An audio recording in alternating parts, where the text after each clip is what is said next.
അപ്പോൾ ഇവിടെ നമുക്ക് ഈ പ്രകൃതി എന്നിവിടെ പറഞ്ഞിരിക്കുന്നത് ഉപാദാന കാരണത്തെയാണ്.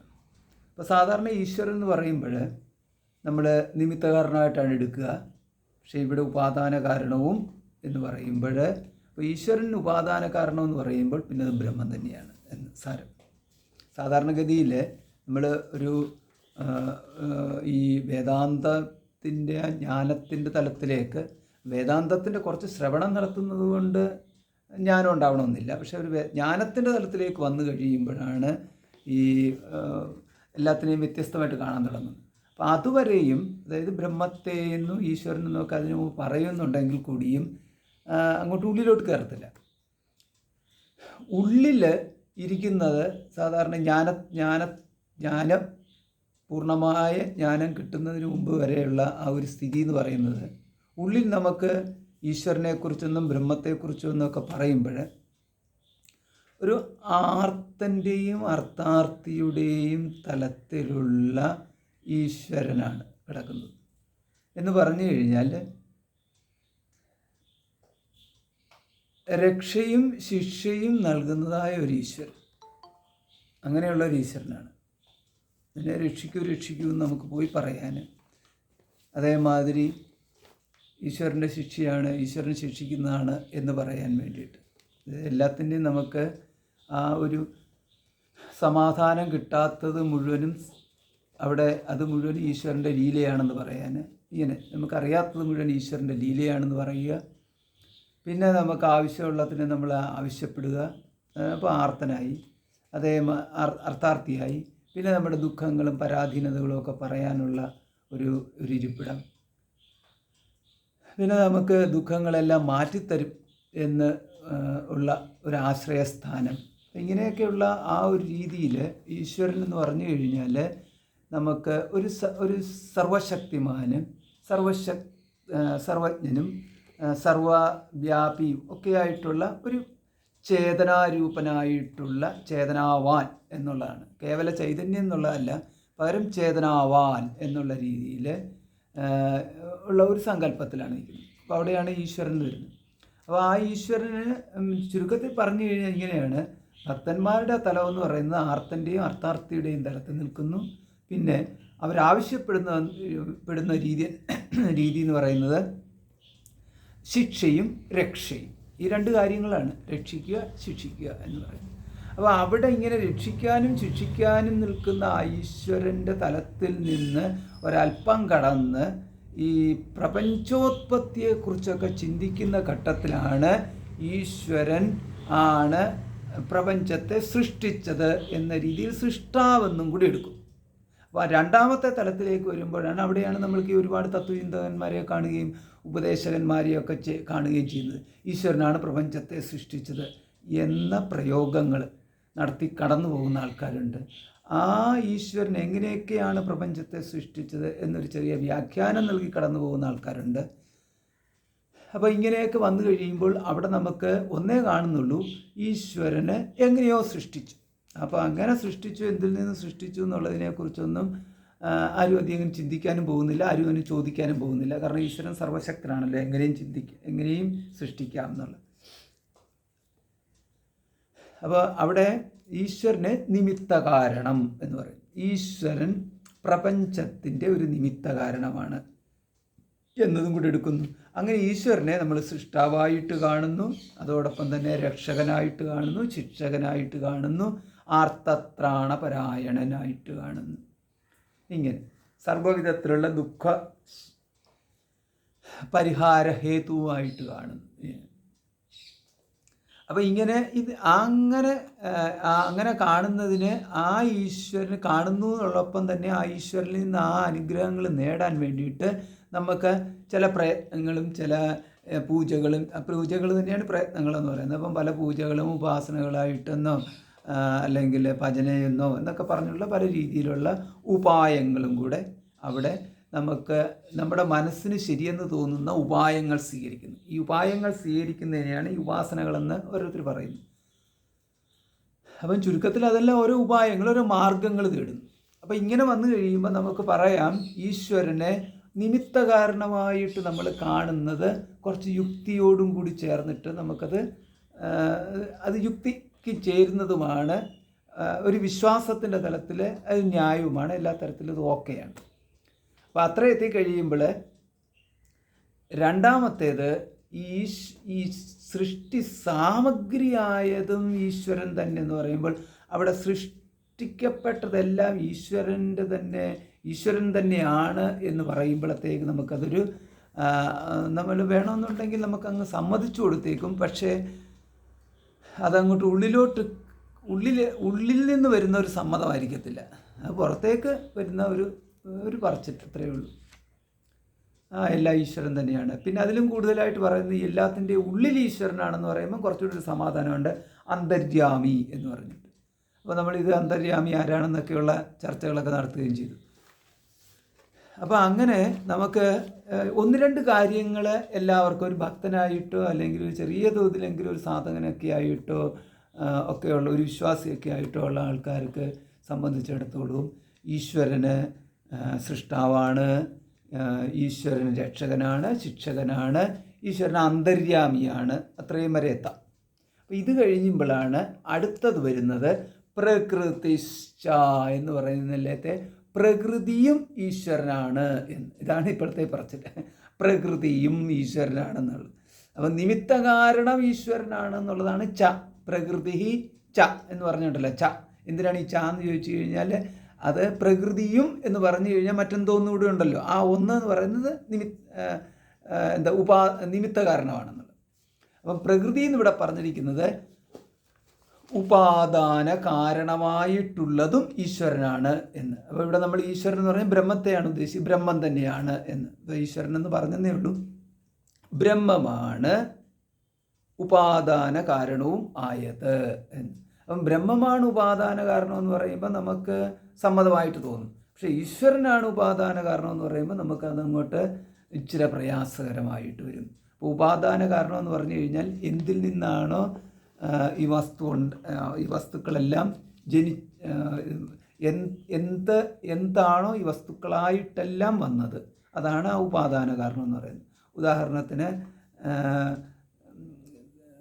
ഘടത്തിൻ്റെ ഉപാദാന കാരണമാണ് മണ്ണ് എന്ന് പറയുന്നത്, അത്രയേ ഉള്ളൂ. അതേമാതിരി തന്നെ. അപ്പോൾ അങ്ങനെ ഇവിടെ നമുക്ക് സർപ്പത്തിൻ്റെ ഉപാദാന കാരണമാണ് രജ്ജു എന്ന് പറയുന്നത്. അപ്പോൾ സർപ്പത്തിൻ്റെ ഉപാദാന കാരണം രജ്ജുവാണ്. പിന്നെ അപ്പോൾ സർപ്പത്തിൻ്റെ നിമിത്ത കാരണം എന്താണെന്ന്, ഒരു സർപ്പത്തിൻ്റെ നിമിത്ത കാരണം രജ്ജു എന്ന് പറയാൻ പറ്റത്തില്ല. സർപ്പത്തിൻ്റെ നിമിത്ത കാരണം ദൃഷ്ടാവാണ്, അത് കാണുന്ന മൂന്നാമത്തേതാണ്. അപ്പോൾ രജ്ജുവും സർപ്പവും പിന്നെ വേറൊരുത്തനും കൂടെ വേണം, ദൃഷ്ടാവും കൂടെ വേണം, എങ്കിൽ മാത്രമേ അവിടെ ഉദാഹരണം നടക്കത്തുള്ളൂ. ഇനിയിപ്പോൾ നമ്മൾ ഘടത്തിൻ്റെ കാര്യം എടുത്ത് നോക്കിക്കഴിഞ്ഞാൽ ഘടവും മൃത്തും എന്ന് പറയുന്നത് ഈ രജ്ജുവും സർപ്പവും പോലെയായി. അപ്പം പിന്നെ അവിടെ ഒരു നിമിത്ത കാരണം വേണം, അതായത് ഈ ഘടത്തെ ഉണ്ടാക്കിയ ആൾ വേണം. പിന്നെ ഘടദൃഷ്ടാവും ഘടകർത്താവും, ഘടകർത്ത ഘടകൃത്ത് എന്ന് പറയുന്ന ആൾ രണ്ടായിരിക്കാം, ഒന്നാവണമെന്നില്ല. പക്ഷേ രജ്ജു സർപ്പത്തിൻ്റെ കാര്യത്തിൽ അവിടെ സൃഷ്ടാവും ദ്രഷ്ടാവും ഒരാൾ തന്നെയാണ്. കാരണം കണ്ടവൻ തന്നെയാണ് അതിനെ സൃഷ്ടിച്ചത്. അല്ലാതെ ഒരുത്തൻ സൃഷ്ടിച്ചു എന്നിട്ട് മറ്റൊരുത്തൻ കണ്ടു കഴിഞ്ഞാൽ അത് ആ ഉദാഹരണം അവിടെ ചേർത്തില്ല. ഘടത്തിൻ്റെ കാര്യത്തിലാണെങ്കിൽ പറയാം ഘടകർത്ത, ഘടത്തെ ഉണ്ടാക്കുന്നവൻ കുലാലൻ, അത് വേറെ തന്നെയുണ്ട്. പിന്നെ ഘടദൃഷ്ട എന്ന് പറഞ്ഞു കഴിഞ്ഞാൽ ബാക്കിയുള്ള എല്ലാവരും ഘടദൃഷ്ടാക്കളാണ്, എല്ലാവർക്കും കാണാനും സാധിക്കും. അപ്പോൾ ഒരു സൃഷ്ടാവും അനേകം ദൃഷ്ടാക്കളും കൂടെ വരുന്നതാണ് നമുക്ക് ഘടത്തിൻ്റെ ഉദാഹരണത്തിൽ വരും. അതേസമയം യോ ദൃഷ്ട സയേവ സൃഷ്ടായാണ് നമുക്ക് രജ്ജു സർപ്പത്തിൻ്റെ ഉദാഹരണത്തിൽ വരുന്നത്. അപ്പോൾ ചില ഇങ്ങനെയൊക്കെയുള്ള ചില വ്യത്യാസമുണ്ട്. അത് ഓരോരോ സന്ദർഭത്തിലാണ് ആ ഉദാഹരണങ്ങൾ നമ്മൾ മാറ്റി മാറ്റി പറയുന്നത്. അപ്പോൾ ഇവിടുത്തെ നമ്മുടെ ഉദാഹരണത്തിൽ ഇവിടെ ഈ കുലാലൻ നിമിത്ത കാരണമാണ്, ഘടത്തെ ആര് സൃഷ്ടിച്ചു എന്നുള്ളത്. അപ്പോൾ ഈശ്വരൻ്റെ സ്ഥാനത്താണ് കുലാലൻ നിൽക്കുന്നത് എന്ന്. കുലാലൻ പക്ഷേ ഘടമായി മാറിയില്ല, അതാണ് ഒരു പ്രശ്നം. കുലാലന് ഘടത്തിൽ നിന്നും ഘടകാരണമായിട്ടുള്ള മൃത്തിൽ നിന്നും അന്യമാണ്, അന്യനായ കുലാലനാണ്. അപ്പോൾ അങ്ങനെ വരുമ്പോൾ ഇവിടെ ഈശ്വരൻ പ്രപഞ്ചത്തെ സൃഷ്ടിച്ചു. ഈശ്വരൻ സങ്കല്പത്തിലൂടെ പ്രപഞ്ചത്തെ സൃഷ്ടിച്ചാലും നമുക്ക് വിരോധമില്ല, ഈശ്വരൻ എങ്ങനെ സൃഷ്ടിച്ചാലും വിരോധമില്ല. പക്ഷെ ഈശ്വരൻ പ്രപഞ്ചമായിട്ട് മാറി എന്നുള്ളത് നമുക്കത് വേണമെങ്കിൽ നമ്മൾ പറയുമെങ്കിലും അതങ്ങോട്ട് സ്വീകാര്യമായിട്ട് വരുന്നില്ല. കാരണം നമ്മളൊരു മരം വെട്ടുന്നു, നമ്മൾ കല്ലടിച്ച് പൊട്ടിക്കുന്നു, ഇങ്ങനെ പല കാര്യങ്ങളും നമ്മൾ ചെയ്തുകൊണ്ട് പോകുന്നു. അവിടെയൊന്നും നമുക്കൊരു ഈശ്വര ദൃഷ്ടി വരുന്നില്ലല്ലോ. ഒരു പറച്ചിലിനും വേണമെങ്കിൽ ഒരു സങ്കല്പത്തിനും ഒക്കെ വേണമെന്നുണ്ടെങ്കിൽ നമ്മൾ അല്പസ്വല്പമൊക്കെ ഈശ്വരൻ എല്ലായിടത്തും ഉണ്ട് എന്നൊക്കെ പറയുന്നല്ലാണ്ട് ഈശ്വരനാണ് പ്രപഞ്ചമായത് എന്ന് പറയുമ്പോൾ അതെങ്ങനെയാണ്? അപ്പോൾ അതിനാണ് ഈ സൂത്രത്തോടെ പറഞ്ഞിരിക്കുന്നത് പ്രകൃതിശ്ച എന്ന് പറയുന്നത്. അപ്പം പ്രകൃതിയും എന്ന് പറയുമ്പോൾ ഇതിൻ്റെ എന്ന് പറയുന്നത് ഈ പ്രകൃതിയുടെ ഉപാദാന കാരണവും ഈശ്വരൻ ബ്രഹ്മം തന്നെയാകുന്നു. അതെന്താണ്? പ്രതിജ്ഞ ദൃഷ്ടാന്ത അനുപരോധാത്. പ്രതിജ്ഞ പിന്നെ ദൃഷ്ടാന്തവും ഇതിന് വിരോധമില്ലാത്തതിനാൽ. അപ്പം പ്രതിജ്ഞ എന്താ? പ്രതിജ്ഞ ഇതാണ്: കസ്മിൻ ഭഗവോ വിജ്ഞാതേ സർവമിതം വിജ്ഞാതം ഭവതി എന്നുള്ളതാണ് ചോദ്യം ഉണ്ടല്ലോ, അത് തന്നെയാണ് അതിൻ്റെ പ്രതിജ്ഞ. ഇതിങ്ങനെയാണ്: ഏതൊന്നറിഞ്ഞാൽ എല്ലാം അറിഞ്ഞതായിത്തീരും എന്ന്. ഒന്നിനെ അറിഞ്ഞാൽ മറ്റൊന്നറിയത്തില്ല. കുലാലനെ അറിഞ്ഞാൽ ഘടമറിയത്തില്ല, ഘടത്തെ അറിഞ്ഞാൽ കുലാലിനും അറിയത്തില്ല. അപ്പോൾ ഇത് രണ്ടാണ്. അതേമാതിരി സർപ്പത്തെ അറിഞ്ഞു എന്നുള്ളതുകൊണ്ട് രജ്ജുവിനെ അറിയുന്നില്ല. ഈ രജ്ജുവിനെ അറിഞ്ഞു എന്നുണ്ടെങ്കിൽ പിന്നീട് ഈ രജ്ജുവിൻ്റെയും സർപ്പത്തിൻ്റെയും ദൃഷ്ടാവിനെ വേറെ അന്യനാണല്ലോ, അന്യനെ അറിയുന്നില്ല. അപ്പോൾ ഒന്നിനെ അറിഞ്ഞാൽ എല്ലാം അറിയണമെന്നുണ്ടെങ്കിൽ ഒന്ന് തന്നെ ആയിരിക്കണം എല്ലാമായിരിക്കുന്നത്. എങ്കിൽ മാത്രമേ ഒന്നിനെ അറിഞ്ഞാൽ എല്ലാം അറിഞ്ഞതായിട്ട് തീരത്തുള്ളൂ. അപ്പം എല്ലാ ഘടങ്ങളുടെയും കാരണം മൃത്താണ് എന്നറിയാം. ഒരു ഘടത്തിൻ്റെ കാരണം മൃത്താണെന്ന് അറിഞ്ഞാൽ, ഈ മൃത്തിൻ്റെ മൺകുടത്തിൻ്റെ കാര്യമാണ്. അപ്പം ഈ അപ്രകാരം, അതായത് നമ്മൾ ഇപ്പോൾ ഇതുണ്ടല്ലോ, ചിലപ്പോൾ ഈ നിധിയൊക്കെ കുഴിച്ചെടുക്കുന്ന പാത്രം കുഴിച്ചെടുത്ത് കഴിയുമ്പം ചിലപ്പോൾ ഒരു കിഴി നിറച്ചും ഈ ലോഹത്തിൻ്റെ നാണയം കിട്ടി. അതിങ്ങനെ ക്ലാവ് പിടിച്ചോ എല്ലാം കൂടെ മണ്ണൊക്കെ അടിച്ച് ഇങ്ങനെ നിൽക്കുകയാണ്. അപ്പോൾ അതിനകത്തെടുത്ത് ഒരെണ്ണം ക്ലീൻ ചെയ്തു. അപ്പോൾ ഒരെണ്ണം ക്ലീൻ ചെയ്ത് കഴിയുമ്പോഴത്തേക്ക് അത് നല്ല വെട്ടിത്തുടങ്ങി സ്വർണ്ണമാണെന്നുണ്ടെങ്കിൽ അപ്പോൾ നമുക്ക് അന്നേരം മനസ്സിലാകുന്നു ഇത് മുഴുവനും ആ നാണയങ്ങൾ, ഒരേപോലെ ഇരിക്കുന്ന ആ നാണയങ്ങൾ മുഴുവൻ സ്വർണ്ണമാണ് എന്ന് മനസ്സിലാക്കുന്നു. പിന്നെ ഓരോന്നും സ്വർണ്ണമാണോ പിന്നെ വേണമെങ്കിൽ പരിശോധിച്ചെന്ന് വരും. പക്ഷേ എന്നാലും അത് ഒരു സ്വർണ്ണമാണ് എന്ന് പറയുന്ന ഒരേ തരത്തിൽ ഒരേ രീതിയിലുള്ള നാണയങ്ങളാണെങ്കിൽ എന്ന് നമുക്ക് മനസ്സിലാക്കാൻ സാധിക്കും. എന്ന് പറയുന്നത് മാതിരി ഒന്നിനെ അറിഞ്ഞു കഴിഞ്ഞാൽ എല്ലാം അറിഞ്ഞതായി ആ ഒന്ന് തന്നെയായിരിക്കണം എല്ലാമായിട്ടുള്ളതും എന്ന്. ഇനി ഒന്നുപോലെയാണ് എല്ലാമെന്നതും ഒന്നാണ് എല്ലാമെന്നുള്ളതും വേറെയാണ്, രണ്ടാണ്. ഇപ്പോൾ ഒരു നാണയം പോലെ തന്നെയാണ് മറ്റൊരു നാണയം എന്ന് പറയാം. ആ ഒരു നാണയമാണ് എല്ലാ നാണയവും എന്നും പറയാൻ പറ്റത്തില്ലല്ലോ, അത് വേറെയാണ്. അപ്പം ഇതിപ്പോൾ എങ്ങനെയാണെന്നാണ് ഏതൊന്നിനെ അറിഞ്ഞാൽ എല്ലാം അറിഞ്ഞതായി തീരണമെന്നുണ്ടെങ്കിൽ ഒന്ന് തന്നെ എല്ലാമായി തീരണോ അതോ ഒന്നുപോലെ തന്നെയാണോ എല്ലാം എന്നുള്ളത് എന്ന് പറഞ്ഞു കഴിഞ്ഞാൽ ഇവിടെ ഇപ്പം ഘടം അതായത് നമുക്ക് ഈ ഭൂമി പോലെ തന്നെ എല്ലാ ഗ്രഹങ്ങളും, അല്ലെങ്കിൽ സൂര്യനെ പോലെ തന്നെ എല്ലാ നക്ഷത്രങ്ങളും, മാവ് പോലെ തന്നെ എല്ലാ മരങ്ങളും, പിന്നെ പശുവിനെ പോലെ തന്നെ എല്ലാ മൃഗങ്ങളും, ഇപ്രകാരം എല്ലാം ഉള്ള ഒരു പറച്ചിലായിട്ടിതിനെ എടുക്കരുത്. അപ്പോൾ എങ്ങനെയാണ് ഇതിപ്പം മനസ്സിലാക്കുക? ഏതൊന്നറിഞ്ഞാൽ എല്ലാം അറിഞ്ഞതായി തീരുമോ എന്നുള്ളത്. അപ്പോൾ നമുക്കൊരു ആലോചന വരും, ഇതൊക്കെ ഇങ്ങനെയൊക്കെ ചിന്തിക്കേണ്ട കാര്യമുണ്ടോ? ഇതൊക്കെ അങ്ങോട്ട് കണ്ണടച്ചിരുന്ന് അങ്ങോട്ട് ഈശ്വരനെ അങ്ങോട്ട് ഇങ്ങനെ ചിന്തിക്കുന്നവർ ഈശ്വരനെ അങ്ങോട്ട് ധ്യാനിച്ചാൽ പോരെയെന്ന്. അപ്പോൾ ഈശ്വരനെ ഇങ്ങനെ ഇരുന്ന് ധ്യാനിച്ചാൽ പോരെ എന്ന് ചോദിച്ചു കഴിഞ്ഞാൽ ശ്രവണം, മനനം, നിധ്യാസനം നിധ്യാസനം എന്ന് പറഞ്ഞാൽ ധ്യാനമാണ് പറഞ്ഞിരിക്കുന്നത്. ധ്യാനിക്കാൻ കഴിയുന്നവർ ധ്യാനിക്കട്ടെ, ധ്യാനിക്കാൻ കഴിയാത്തവർ ആണ് ധ്യാനിക്കാൻ പറ്റുന്നില്ല എങ്കിലാണ് നമുക്ക് ചിന്തിക്കേണ്ടത്. ധ്യാനിക്കാൻ കഴിയുന്നവർ ധ്യാനിക്കട്ടെ, അവരെ നമുക്ക് വിടാം. പിന്നെ ധ്യാനിക്കുക പോലും വേണ്ടാതെ ഏകത്വത്തിൽ നിൽക്കുന്നവരുണ്ടെങ്കിൽ അവരങ്ങനെ നിൽക്കട്ടെ, അവരെ നമുക്ക് വിടാം. പക്ഷേ ധ്യാനിക്കാനും കഴിയുന്നില്ല, ഏകത്വത്തിൽ നിൽക്കാൻ കഴിയുന്നില്ല. പിന്നെ അവൻ പിന്നെന്താണ്, മനസ്സിൽ ആകെയുള്ളത് പിന്നെ ഒരു മനസ്സാണ്. ആ മനസ്സിനെ ചിന്തിക്കുകയാണ് പിന്നെ ഉള്ള ഒരു മാർഗം എന്ന് പറയുന്നത്. അപ്പോൾ അങ്ങനെ ചിന്തിക്കുമ്പോഴാണ് എന്തെടുത്ത് ചിന്തിക്കാം എന്നുള്ളത്. അങ്ങനെ വരുമ്പോൾ ഈശ്വര രൂപം ചിന്തിക്കുന്നതല്ലേ നല്ലതെന്ന്. അപ്പോൾ ആയിക്കോട്ടെ, ഈശ്വരൻ്റെ രൂപം ചിന്തിക്കുമ്പോഴാണ് ഈശ്വരൻ്റെ രൂപം എങ്ങനെ ചിന്തിക്കുന്നു. അപ്പോൾ നമുക്കിതിനകത്തൊരു കോറിലേഷൻ വേണമല്ലോ. അപ്പോൾ അതിനകത്തെന്ന് പറഞ്ഞു കഴിഞ്ഞാൽ വാസ്തവികമാണോ എന്ന് വ്യക്തമാക്കണ്ടേ. അതായത് സർവ്വതും നിറഞ്ഞിരിക്കുന്ന ഈശ്വരനെ ഞാൻ എൻ്റെ മനസ്സിൽ സങ്കല്പിക്കുന്നു എന്ന് പറയുമ്പോൾ അതിനകത്ത് ഈ സർവ്വടത്തും നിറഞ്ഞിരിക്കുന്നത് എങ്ങനെയാണ്? മനസ്സിൽ നിറഞ്ഞു കഴിഞ്ഞാൽ എങ്ങനെയാണ് സർവ്വടത്തും നിറയുക? അപ്പോൾ ഈ മാതിരിയുള്ള ആരെങ്കിലും ഒന്ന് ജിജ്ഞാസ കാണിച്ചാൽ പിന്നെ നമുക്ക് മുഴുവൻ തകർന്നു പോകും. അപ്പോൾ നമ്മുടെ ഒരു അന്വേഷണം വന്നു കഴിയുമ്പോൾ തകർന്നു പോകുന്ന സാധനകൾ, ആധ്യാത്മിക സാധനകളാണ്. അതൊരു ബലമില്ല എന്ന് പറയും. ഒരു ആധാരം, ഒരു ബലം വേണമെന്നുണ്ടെങ്കിൽ വിചാരമാണ് ബലം നൽകുന്നത്. എങ്കിൽ മാത്രമേ ഉപാസനയ്ക്ക് ബലം കിട്ടത്തുള്ളൂ. വിചാരബലമില്ലാത്ത ഉപാസനകൾ മുഴുവനും പെട്ടെന്ന് തകർന്നു പോകുന്നതായിട്ട് നമുക്ക് കാണാൻ സാധിക്കും. ഒരു വിശ്വാസത്തിൻ്റെ പുറത്ത് കെട്ടിപ്പടുത്ത ബന്ധങ്ങൾ അവിശ്വാസ ഭംഗം വന്നു കഴിഞ്ഞാൽ അപ്പം തന്നെ തകർന്നു പോകുന്നത് പോലെ. അപ്പോൾ പെട്ടെന്നാണ് ഈ വിശ്വാസഭംഗം വരാൻ വേണ്ടിയിട്ടാണെന്നുണ്ടെങ്കിൽ കാരണങ്ങളൊന്നും വേണ്ട. എന്തെങ്കിലും ഒരു നിസ്സാരമായ തെറ്റിദ്ധാരണകളൊന്നും പറയും. ഒരു തെറ്റിദ്ധാരണ വന്നു കഴിഞ്ഞാൽ വർഷങ്ങളുള്ള ആ ബന്ധങ്ങൾ മുഴുവൻ തകർന്നു പോകുന്ന കാണാം. ബന്ധങ്ങൾ തകർന്നു. അതേമാതിരി നിസ്സാരമായിട്ടുള്ള നമ്മൾ ഒരു കോഡ് തെറ്റിക്കഴിഞ്ഞാൽ ഒരു പ്രോഗ്രാം മുഴുവൻ തകർന്നു പോകുന്നത് പോലെ.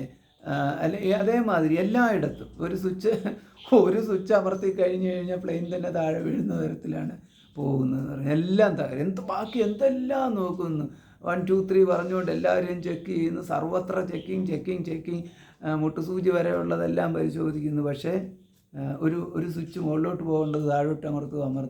ഇങ്ങനെ എന്തെങ്കിലും ഒന്ന് മാറിക്കഴിയുമ്പോൾ അതോടുകൂടി പോകുന്നു. അപ്പോൾ ഇങ്ങനെയൊക്കെയാണ് ഈ പോകുന്ന പ്രശ്നങ്ങളെന്ന് പറയുന്നത്. അപ്പോൾ ഇവിടെ എന്ന് പറഞ്ഞു കഴിഞ്ഞാൽ ഇത്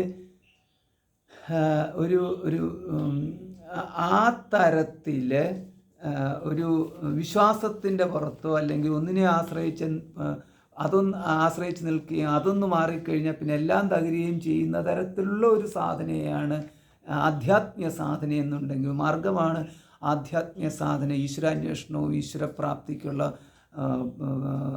ആശ്രയങ്ങളും എന്നൊക്കെ പറഞ്ഞു കഴിഞ്ഞാൽ അത് നിലനിൽപ്പില്ല.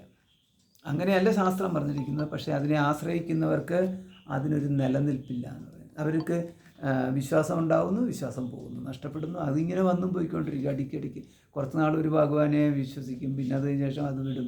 അവർ വിടുന്നത് അവർ പോലും അറിയത്തില്ല. പിന്നെ വീണ്ടും കുറച്ച് കഴിയുമ്പോൾ ഇടയ്ക്ക് കാണാം ഗണപതിയാണ്, ഗണപതിയോ ശരണം എന്ന് പറഞ്ഞിട്ട് പോകുന്നത്. കുറച്ച് കഴിയുമ്പോൾ ഗണപതിയെ ഇവരങ്ങ് മറന്നു പോകും. അത് കഴിയുമ്പോൾ പെട്ടെന്നാണ് പിന്നെ ഭൂതോദയം, നമ്മൾ പറയും ഭൂതോദയം അങ്ങനെ ഉണ്ടാകുന്നു വേറൊരു. അപ്പം പിന്നെ പെട്ടെന്ന് അയ്യപ്പസ്വാമിയാകും. അത് കഴിയുമ്പം കുറച്ച് കഴിയുമ്പോഴത്തേക്കാണെങ്കിൽ ഹര മുരുകൻ സ്വാമി പഴനിയിലോട്ടുള്ള ഇതാകുന്നു. ഇങ്ങനെ മാറിക്കൊണ്ടിരിക്കുന്നു. അപ്പോൾ ഇടയ്ക്ക് ഇങ്ങനെ ഭക്തി ഉണ്ടാകുന്നു, ഭക്തി പിന്നെ കുറയുന്നു, ഭക്തി ഉണ്ടാകുന്നു, ഭക്തി ഇങ്ങനെ കുറയുന്നു. അപ്പോൾ ഇവരൊക്കെ എന്ന് പറയുന്നത് ഒരു സാധാരണ സാധകരെന്ന് പറയുന്നു. അപ്പോൾ അങ്ങനെ ഒരു സാധാരണ സാധകരാണെന്നുണ്ടെങ്കിൽ അവരും ഈ വിചാരത്തിന് തയ്യാറാവുന്നില്ല. അപ്പോൾ വിചാരത്തിന് തയ്യാറാകുന്നവർ യഥാർത്ഥത്തിലുള്ള അന്വേഷകരാണ്, ജിജ്ഞാസുക്കളാണ്. ആ ജിജ്ഞാസുക്കളെ സംബന്ധിച്ചിടത്തോളം അവർ ആർത്തനും അർത്ഥാർത്ഥിക്കും ലക്ഷ്യം കണ്ടുകൊണ്ടുള്ള ഒരു ജിജ്ഞാസ അല്ല ഇവർ. പകരം പ്രപഞ്ച രഹസ്യത്തിൻ്റെ അന്വേഷണമാണ് ഇവർക്ക് നിൽക്കുന്നത്. ഈശ്വരൻ്റെ അസ്തിത്വത്തെക്കുറിച്ചുള്ള അന്വേഷണമാണ് ഇവർ നടത്തുന്നത്. അല്ലാതെ ഈശ്വരനുണ്ട് എന്ന് പറഞ്ഞുകൊണ്ട് അവർ പ്രാർത്ഥിക്കാൻ തുടങ്ങുന്നവരല്ല ജിജ്ഞാസുക്കൾ. ഈശ്വരനുണ്ടോ എന്ന് അന്വേഷിക്കാൻ തുടങ്ങുമ്പോഴാണ് ജിജ്ഞാസു ആകുന്നത്. തമ്മിൽ വലിയ വ്യത്യാസമുണ്ട്. ഈശ്വരനുണ്ട് എന്ന് പറഞ്ഞു കഴിഞ്ഞാൽ നമുക്ക് പിന്നെ പ്രാർത്ഥനയാണ്, അതൊരു വിശ്വാസമാണ്. പക്ഷെ അത് വിശ്വാസമാണ്. ആ വിശ്വാസം ശരിയാണോ എന്നത് പരിശോധിച്ചു കഴിഞ്ഞാൽ എന്തോ തെറ്റാണെന്നുള്ള രീതിയിൽ അത് ചില ആൾക്കാർ പറയുകയും അതങ്ങനെ തരത്തിൽ വിശ്വസിച്ച് വെക്കുകയും ഒക്കെ ചെയ്യുന്നതായിട്ടുള്ള ആൾക്കാരുടെ ഒരു മേഖലയുണ്ട്. ആ ഒരു മേഖലയിലുള്ള ആൾക്കാർ അവിടെ സുരക്ഷിതരമായിട്ട് സമാധാനപരമായിട്ട് സന്തോഷത്തോടു കൂടിയിട്ട് ഒരു നേട്ടമുള്ളവരായിട്ടൊക്കെ കഴിഞ്ഞു പോവുകയാണ്. അവരങ്ങനെ കഴിയട്ടെ, അവരെ ഇളക്കരുത്, അവരുടെ ബുദ്ധിക്ക് ഭ്രമം ഉണ്ടാക്കി കൊടുക്കരുത് എന്നുള്ളത്. ബുദ്ധിഭേദം ജനയേത്, അവരുടെ ബുദ്ധിഭേദം അവർക്ക് ഉണ്ടാക്കി കൊടുക്കരുത്, അവരെ അനക്കരുത്, അവരെ തൊടുകയേ ചെയ്യരുത്. അതുകൊണ്ടാണ് ഈ കാര്യങ്ങൾ പോയിട്ട് നാട്ടുകാരോട് പോയി പറയരുതെന്ന് പറയുന്നത്.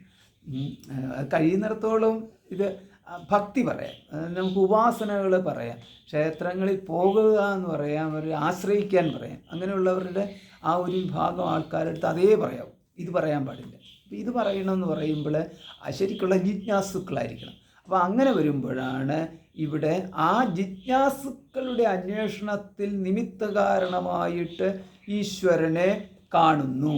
പക്ഷേ നിമിത്ത കാരണം മാത്രമല്ല, ഉപാദാന കാരണം കൂടിയാണ് എന്നതാണ് പ്രതിജ്ഞയിൽ നമുക്ക് കാണാൻ സാധിക്കുന്നത്. കാരണം ഏതൊന്നറിഞ്ഞു കഴിഞ്ഞാൽ എല്ലാം അറിഞ്ഞതായി തീരുമോ എന്നുള്ളതാണ് ഇവിടുത്തെ പ്രതിജ്ഞ. ആ ഏതൊന്നറിഞ്ഞാൽ എല്ലാം അറിഞ്ഞതായി തീരണമെന്നുണ്ടെങ്കിൽ ഒന്ന് തന്നെയാണ് എല്ലാമായി തോന്നുന്നത് എന്ന് പറയേണ്ടി വരും. കാരണം ഒന്നുപോലെ എല്ലാം എന്നുള്ളത് വന്നു കഴിഞ്ഞാൽ അത് തെറ്റി. ഒന്നുപോലെ എല്ലാം എന്നു പറഞ്ഞു കഴിഞ്ഞാൽ തീർച്ചയായിട്ടും ഒന്നല്ല മറ്റേത് എന്ന് പറയും. ഒന്നുപോലെ എന്നേ പറയാൻ പറ്റത്തുള്ളൂ. ഒരു ഘടം പോലെ തന്നെയാണ് മറ്റൊരു ഘടമെന്നേ പറയാൻ പറ്റത്തുള്ളൂ. അപ്പോൾ എല്ലാ ഘടങ്ങളുടെയും മൃത്താണെന്ന് പറഞ്ഞു കഴിഞ്ഞാൽ നമുക്കത് പറയാം. ഉപാദാന കാരണം മൃത്താണെന്ന് പറയുന്നു. എല്ലാ ഘടങ്ങളുടെയും ഉപാദാന കാരണം മൃത്താണെന്നുള്ള രീതിയിൽ മൃത്തിൻ്റെ ദൃഷ്ടിയിൽ വെച്ച് നോക്കിക്കഴിയുമ്പോൾ അവിടെ പിന്നെ ഘടമില്ല, മൃത്ത് മാത്രമേ ഉള്ളൂ എന്ന ദൃഷ്ടി വെച്ചുകൊണ്ട് നോക്കിക്കഴിയുമ്പോൾ മാത്രമേ അവിടെ മൃദേവ സത്യം എന്നുള്ളതിലേക്ക് എത്തത്തുള്ളൂ. അതേസമയം ഇത് ഒരു ഘടം പോലെ തന്നെയാണ് മറ്റൊരു ഘടം എന്ന് പറയുമ്പോൾ തീർച്ചയായിട്ടും ഓരോ ഘടത്തിനും വ്യത്യസ്തതയുണ്ട്, അതിൻ്റെ വലിപ്പച്ചെറുപ്പങ്ങളുണ്ട്, എല്ലാം ഉണ്ട്. അതായത് ഒന്നല്ല വേറൊന്നെന്നുള്ളത്. അപ്പോൾ ഇങ്ങനെ വരുമ്പോൾ ഓരോന്നിനും സ്ഥാനമുണ്ട്, സ്ഥാനമഹിമ ഓരോന്നിൻ്റെ. അതായത് നമ്മൾ പറയുന്നില്ല ഓരോന്നിൻ്റെയും വിലയുണ്ടല്ലോ.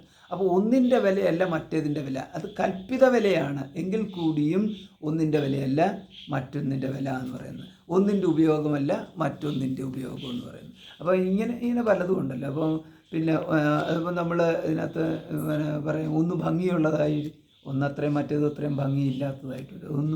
ഇത് ഇവിടെ ഒന്നറിഞ്ഞാൽ എല്ലാം അറിഞ്ഞതായി തീരുമെന്ന് പറയുന്നത് അപ്പം മൃത്ത് മാത്രം എന്നുള്ളതിലേക്ക് വന്നെങ്കിൽ മാത്രമേ ഉള്ളൂ. അല്ലാതെ ബാക്കിയുള്ള ഘടദൃഷ്ടി വെച്ചുകൊണ്ടത് സാധ്യമല്ല. അങ്ങനെ വന്നു കഴിഞ്ഞാൽ ഇതെല്ലാമായി തീർന്നത് എല്ലാമായി തീർന്നത് ഒന്നു മാത്രമായിരിക്കണം. അതാണ് ഒന്നു മാത്രം എല്ലാമായി തീർന്നു. എല്ലാമായി തീർന്നത് പോലെ എന്ന് പറയേണ്ടി വരും. കാരണം ഇവിടെ ഒന്നിനെ അറിഞ്ഞാൽ എല്ലാം അറിഞ്ഞതായി തീരണമെന്നുണ്ടെങ്കിൽ ഒന്നെന്ന് പറയുന്നത് ഇവിടെ ബ്രഹ്മം തന്നെയാണ് എന്നതാണ് ഈ സൂത്രത്തിൻ്റെ അർത്ഥം. അപ്പോൾ ഇതാണ് പ്രതിജ്ഞ എന്നുണ്ടെങ്കിൽ ഉദാഹരണവും കൂടി ഉണ്ട്. കാരണം ഇവിടെ ഇങ്ങനെയാണല്ലോ പറഞ്ഞത്, പ്രതിജ്ഞാദൃഷ്ടാന്ത അനുപരോധാത് എന്ന് പറഞ്ഞിട്ടുണ്ട്. പ്രതിജ്ഞയ്ക്കും ദൃഷ്ടിക്കും ദൃഷ്ടാന്തത്തിനും വിരോധമില്ലാത്തതിന്. അപ്പം പ്രതിജ്ഞ എല്ലാം അറിഞ്ഞാൽ എന്നുള്ള ആ ഒരു പ്രയോഗത്തിന്, ഒന്നറിഞ്ഞാൽ എല്ലാം അറിഞ്ഞു എന്നുള്ള പ്രതിജ്ഞയോടൊപ്പം തന്നെ ദൃഷ്ടാന്തം എന്താണ്? അവൻ ദൃഷ്ടാന്തം ഇതാണ്. അപ്പം ദൃഷ്ടാന്തം എന്താ കാണിക്കേണ്ടത്? ദൃഷ്ടാന്തം കാണിക്കേണ്ടതെന്ന് പറയുന്നത് പ്രകൃതിശ്ച എന്നുള്ളതിനകത്ത് നിമിത്ത കാരണവും ഉപാദാന കാരണവും ബ്രഹ്മമാണെന്ന് പറഞ്ഞു. അപ്പോൾ അതിനുള്ള ദൃഷ്ടാന്തമാണ് പറയേണ്ടത്. നിമിത്ത കാരണവും ഉപാദാന കാരണവും ഒന്നാണ് എന്ന്, അതുകൊണ്ട് ഒന്നിനെ അറിഞ്ഞാൽ എല്ലാം അറിഞ്ഞു എന്നുള്ളതാണ്. നിമിത്ത കാരണവും ഉപാദാന കാരണവുമായിട്ട് നിൽക്കുന്നത് ഒന്നാണ്. അതിനാൽ ഒന്ന് തന്നെയാണ് എല്ലാം ഉള്ളത്. അതിനാൽ ഒന്നിനെ അറിഞ്ഞാൽ എല്ലാം അറിഞ്ഞു. അപ്പോൾ അതുകൊണ്ട് ഏതെങ്കിലും ഒന്നിനെ അറിഞ്ഞാൽ എല്ലാം അറിഞ്ഞതായിട്ട് തീരുന്നു എന്നുള്ളതല്ല. അപ്പോൾ സൂര്യനെ അറിഞ്ഞാൽ എല്ലാ നക്ഷത്രങ്ങളും എന്താണെന്നുള്ളത് അറിഞ്ഞതുപോലെയുള്ള അറിവല്ല ഇത് ഇവിടുത്തെ. കാരണം ഒരു നക്ഷത്രം എന്ന് പറയുന്നത് വേറെ നക്ഷത്രത്തിൽ നിന്ന് എപ്പോഴും വ്യത്യസ്തതയുണ്ട്. അപ്പോൾ അത് ഈ നാമരൂപങ്ങളുടെ വ്യത്യസ്തതയുള്ളൂ, സ്വഭാവത്തിൻ്റെ സ്വരൂപത്തിനും വ്യത്യസ്തത ഇല്ല എന്ന് പറഞ്ഞു കഴിഞ്ഞാൽ അങ്ങനത്തെ അറിവും അല്ല ഇവിടെ. അവിടെയൊക്കെ നമുക്ക് ഭേദങ്ങളുണ്ട്, ദേശഭേദങ്ങളുണ്ട്. ആ പ്രകാരമുള്ള ഭേദങ്ങളൊന്നും ഇല്ലാത്ത ഒന്നാണ് ഇവിടുത്തേത്. അപ്പോൾ അതൊരു വ്യത്യസ്തമായ മറ്റൊന്നാണ്. അത് നമുക്കിപ്പം ഈ ഒന്നെന്ന് പറഞ്ഞു കഴിഞ്ഞാൽ എങ്ങനെയാണ് പലതായും പലതെങ്ങനെയാണ് ഒന്നെന്നുള്ളത് എപ്പോഴും ഒരു കൺഫ്യൂഷൻ ഉണ്ടാക്കുന്ന കാര്യമാണ്. അപ്പോൾ അതവിടെ അങ്ങനെ ആയിക്കട്ടെ. അപ്പോൾ ഇവിടുത്തെ ദൃഷ്ടാന്തം എന്താ? ദൃഷ്ടാന്തം എന്ന് പറയുന്നത് ഈ ഒന്നിൽ നിന്ന് തന്നെ എല്ലാം ഉണ്ടാകുന്നു. ഇങ്ങനെയുള്ള യഥോ വായുമാനി ഭൂതാനി ജായന്തി ഏന ജാതാനി ജീവന്തി യത് പ്രയന്തി അഭിസംവിശന്തി എന്ന് പറഞ്ഞതിനുള്ള ഉദാഹരണം വേണം.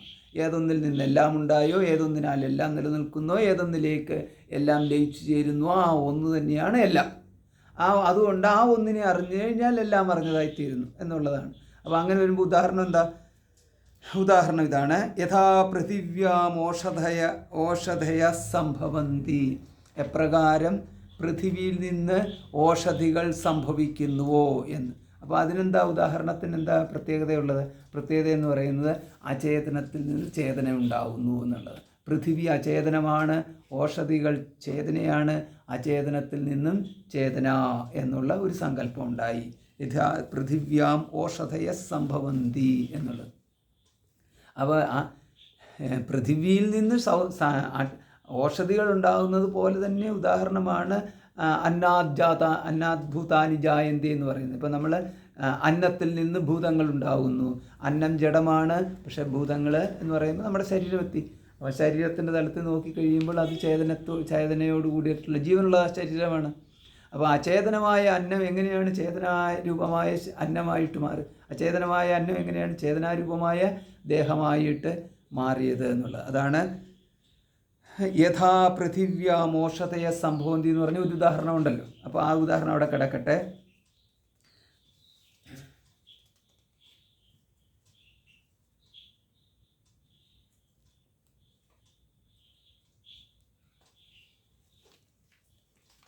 അതേമാതിരി നമുക്ക് ഈ ഇതുണ്ടല്ലോ, യഥോർണനാഭിസൃജത്തെ ഗൃണ്ണത്തെ ച ഊർണനാഭി ചലന്തി.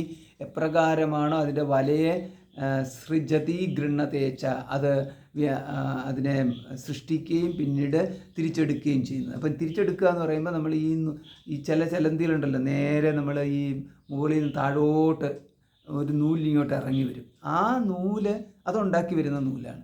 ഇനി അത് കഴിയുമ്പം പെട്ടെന്ന് നമുക്ക് നമ്മൾ ആരെങ്കിലും ഇവിടെ താഴെ നിൽപ്പുണ്ടെന്ന് കണ്ടു കഴിഞ്ഞാൽ അത് നേരെ തിരിച്ച് മുകളിലോട്ട് കയറും. അങ്ങനെ കയറി കഴിയുമ്പം ആ നൂല് അവിടെ കാണുന്നില്ല. ആ ഒരു ഉദാഹരണമാണ് ഇവിടെ എടുത്തിരിക്കുന്നത്. അപ്പോൾ അത്രയേ ഉദാഹരണം എടുക്കേണ്ടുള്ളൂ. ഗൃണ്ണതേച്ച, ഗൃണ്ണത എന്ന് പറഞ്ഞു കഴിഞ്ഞാൽ എടുക്കുന്നു, തിരിച്ചെടുക്കുന്നു എന്നുള്ളത്. അപ്പോൾ എങ്ങനെയാണോ സൃഷ്ടിക്കുന്നു പിന്നെ തിരിച്ചെടുക്കുന്നു എന്ന്. അപ്പോൾ ഈ ചലന്തി എപ്രകാരമാണോ ചെയ്യുന്നത് അതേമാതിരി ഇതാണ് ഇവിടുത്തെ ദൃഷ്ടാന്തം. അപ്പോൾ ഈ ദൃഷ്ടാന്തം ഇവിടെ എന്താണ്? അതായത് നമ്മൾക്ക് ഇവിടെ കാണാം, ബ്രഹ്മത്തിൽ നിന്ന് സൃഷ്ടിക്കപ്പെടുന്നു, ബ്രഹ്മത്തിലേക്ക് തന്നെ വീണ്ടും തിരിച്ചു ലയിക്കുന്നു എന്ന ദൃഷ്ടാന്തവും, അതിനാൽ ബ്രഹ്മത്തെ അറിഞ്ഞാൽ എല്ലാം അറിഞ്ഞതായിത്തീരുന്നു എന്ന പ്രതിജ്ഞയും, അതായത് യാതൊന്നിനെ അറിഞ്ഞാൽ എല്ലാം അറിഞ്ഞതായിത്തീരും എന്ന പ്രതിജ്ഞയും, ബ്രഹ്മം തന്നെ ഉപാദാന കാരണം നിമിത്ത കാരണവും ആയെങ്കിൽ മാത്രമേ സാധ്യമാവത്തുള്ളൂ എന്നാണ് ഈ സൂത്രത്തിലൂടെ നമുക്ക് മനസ്സിലാക്കാൻ സാധിക്കുന്നത്.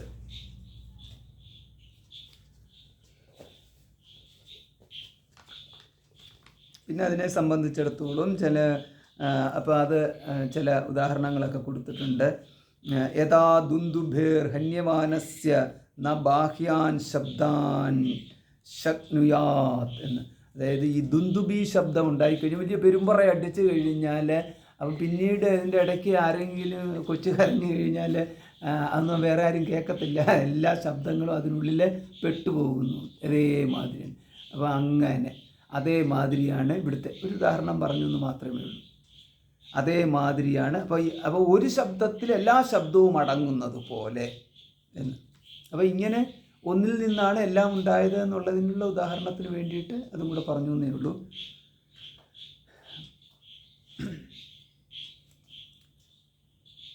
അഭിദ്യോപദേശാച്ച അഭിദ്യ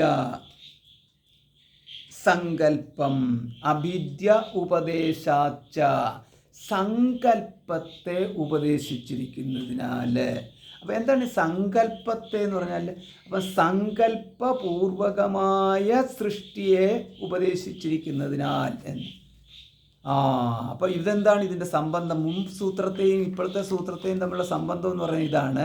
അപ്പം ബ്രഹ്മമാണ് ജഗത്തിൻ്റെ ഉപാദാന കാരണം. ഇപ്പം ജഗത് ഹേതു, ജഗത്തിൻ്റെ ഉപാദാന കാരണം എന്ന് പറയുമ്പോൾ ജഗത്തായിട്ട് ഇപ്പം നിൽക്കുന്നത് ബ്രഹ്മമാണ്.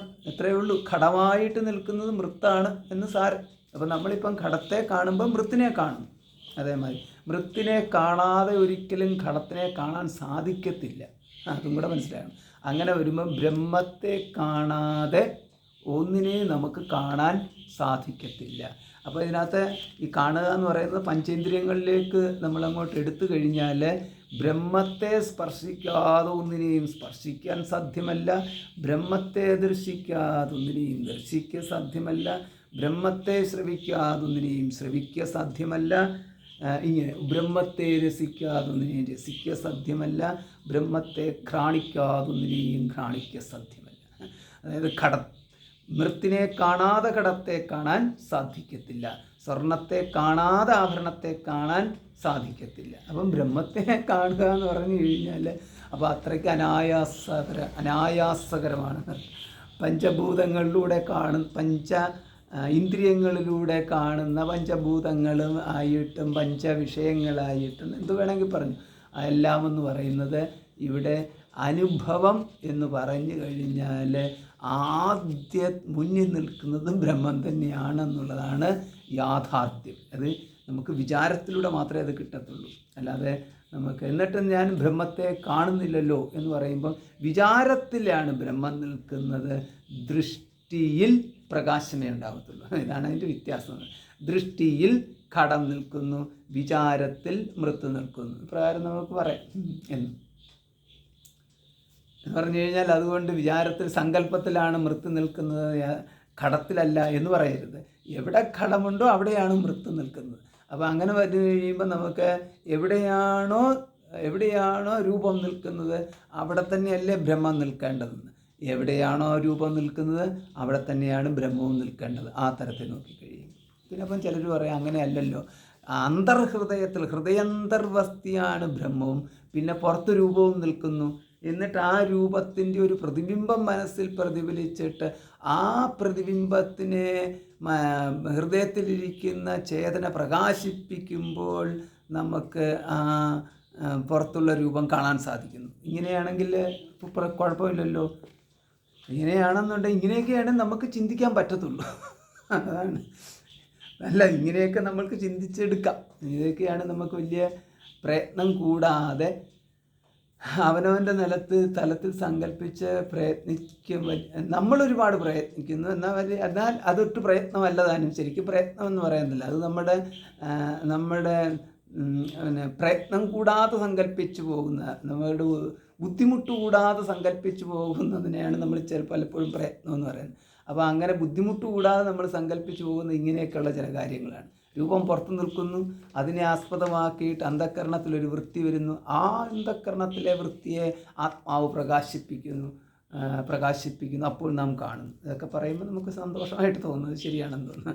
അപ്പോൾ എവിടെ രൂപം നിൽക്കുന്നു അവിടെ തന്നെയാണ് ബ്രഹ്മം നിൽക്കുന്നത്, എവിടെ സങ്കല്പം നിൽക്കുന്നു അവിടെ തന്നെയാണ് ബ്രഹ്മം നിൽക്കുന്നത്, എവിടെ ദൃഷ്ടാവ് നിൽക്കുന്നു അവിടെ തന്നെയാണ് ബ്രഹ്മം നിൽക്കുന്നത്. കാരണം ബ്രഹ്മമാണ് ഉപാദാന കാരണമെന്നുണ്ടെങ്കിൽ അതിനകത്ത് അവിടെയെന്നും ഇവിടെയെന്നും എന്നുള്ള ഭേദങ്ങളൊന്നുമില്ല, എല്ലായിടത്തും എന്ന്. അകവും പുറവും തിങ്ങും വെളിവാർന്ന നിൻപദം എന്നുള്ള പുകഴ്ത്തുന്നു ഞങ്ങളങ്ങേ ഭഗവാനെ ജയിക്കുക.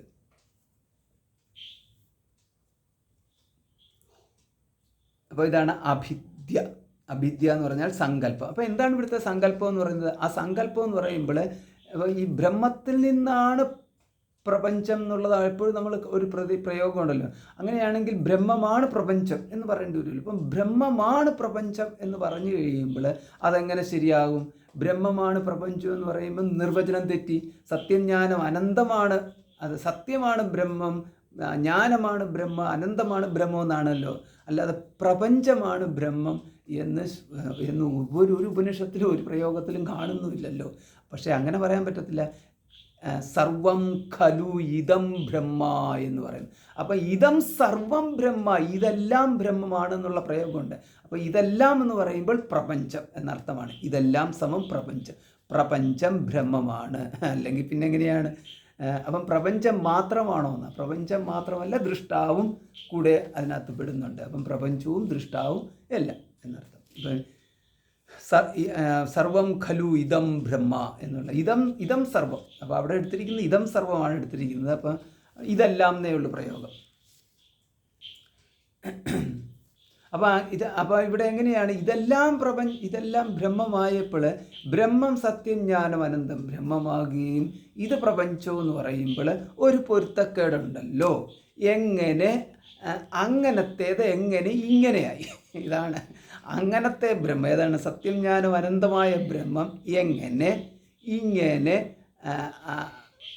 അസത്യം അനിർതം ലോകം എന്നുള്ള ഇമം പ്രാപ്യ ഭജസ്വമാം എന്ന് ഭഗവാൻ ഗീതയിൽ പറയുന്നുണ്ടല്ലോ. അനിത്യമാണ്, അസുഖമാണ്, സുഖകരമല്ലാത്തതായിട്ടുള്ള, നിത്യമല്ലാത്തതായിട്ടുള്ള, വിഷയ സംഘാതമായിട്ടുള്ള ഈ ലോകം എന്നുള്ള പഞ്ചേന്ദ്രിയ വിഷയങ്ങളുടെ ഒരു സംഘാതമാണല്ലോ ഈ ലോകം. അല്ലാതെ അത് വേറൊന്നുമല്ല. പഞ്ചേന്ദ്രിയ വിഷയങ്ങളുടെ സംഘാതം, അവനവൻ്റെ പഞ്ചേന്ദ്രിയ വിഷയങ്ങൾ ആണ് ഈ പ്രപഞ്ചമായിട്ട് ഓരോരുത്തർക്കും ഉള്ളത്. ഒരുവൻ്റെ പഞ്ചേന്ദ്രിയ വിഷയങ്ങളാണ് അവൻ്റെ ലോകം, മറ്റൊരുവൻ്റെ പഞ്ചേന്ദ്രിയ വിഷയങ്ങളാണ് അവൻ്റെ ലോകം. പിന്നെ എല്ലാവർക്കും കൂടെ കോമൺ ആയിട്ടുള്ള ലോകം ഭഗവാൻ ഓരോരുത്തർക്കും വേണ്ടിയിട്ട് സൃഷ്ടിച്ചു കഴിഞ്ഞാൽ അവരുടെ സർപ്പ ഋജു പോലെ ദൃഷ്ടാവും സൃഷ്ടാവും എല്ലാം ഒന്ന് തന്നെയെന്നുള്ള ആ രീതിയിലേക്ക് മാറും. പകരം എന്ന് പറയുന്നത് എല്ലാവർക്കും കൂടെയുള്ള ഒരു ലോകം. അതിലെല്ലാവരും ദൃഷ്ടാക്കളും എല്ലാവരും അതിൻ്റെ ഭാഗങ്ങളും കർത്താക്കളും ഒക്കെ ആയിട്ട് അങ്ങനെ നിൽക്കുന്നു എന്നുള്ളത്. അപ്പോൾ ഇങ്ങനെ പോയി കഴിയുമ്പോൾ ഇവിടെ ഇപ്പം സങ്കല്പം എവിടെയാണ് കയറി വന്നിരിക്കുന്നത് എന്ന് പറഞ്ഞു കഴിഞ്ഞാൽ, സത്യവും ജ്ഞാനം അനന്തമായിട്ടുള്ള ബ്രഹ്മം ഇങ്ങനത്തെ ഒരു പ്രപഞ്ചമായിട്ട് മാറണമെന്നുണ്ടെങ്കിൽ സത്യത്തിൻ്റെ നിർവചനം അനുസരിച്ച് ഇത് മാറത്തില്ല, ജ്ഞാനത്തിൻ്റെ നിർവചനം അനുസരിച്ചിട്ട് ഇത് മാറത്തില്ല, അനന്തത്തിൻ്റെ നിർവചനം അനുസരിച്ച് മാറത്തില്ല. അപ്പം പിന്നെ മാറി എന്ന് പറഞ്ഞു കഴിഞ്ഞാൽ തെറ്റല്ലേ?